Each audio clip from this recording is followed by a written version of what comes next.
l'occupation israélienne se poursuit, l'oppression des gens se poursuit de manière absolument continue, et à un moment ça éclate, et ça éclate sous forme de mobilisation civile. C'est une forme de mobilisation qui est nouvelle. Un éditorialiste a écrit dans Haaretz, c'est le pire cauchemar des Israéliens, que les Palestiniens se mobilisent de manière pacifique.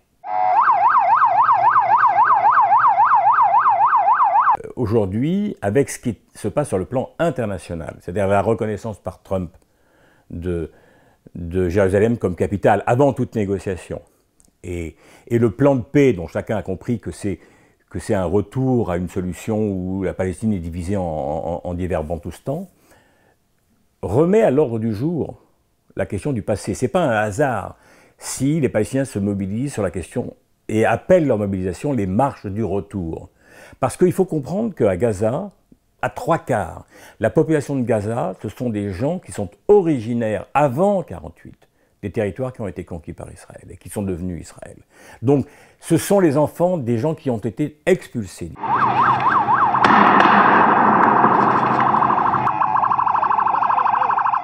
Les Israéliens ne savent pas résoudre une question politique, quelle qu'elle soit. Dès qu'on arrive aux Palestiniens, quoi qu'il arrive, la solution, c'est la force.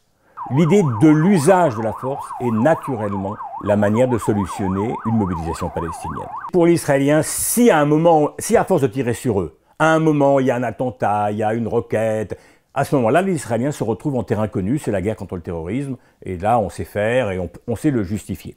Dire que ce sont des marches du retour, et elles vont se poursuivre jusqu'au 15 mai, c'est-à-dire jusqu'au jour du souvenir de la Nakba, de la tragédie palestinienne de 1948, de l'expulsion de 1948. Il faut quand même rappeler que 87% de la population palestinienne a été expulsée du territoire qui est devenu Israël à l'époque. Ça suscite de grandes peurs chez les Israéliens, mais surtout ça suscite le retour sur un interdit. C'est-à-dire il n'y a pas eu de Nakba. Il ne faut pas parler de ça. Et donc ça, je pense que ça, de manière inconsciente, c'est quelque chose qui suragit sur les Israéliens.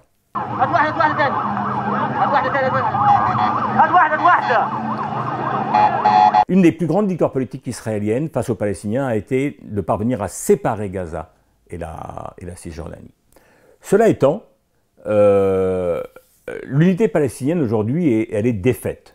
Ce qu'on peut imaginer, parce que personne ne sait comment ça va se développer maintenant, mais ce qu'on peut imaginer, c'est que ce soit la société civile qui réinstalle, qui impose aux directions de retourner vers une négociation qui parvienne à reconstituer une unité palestinienne.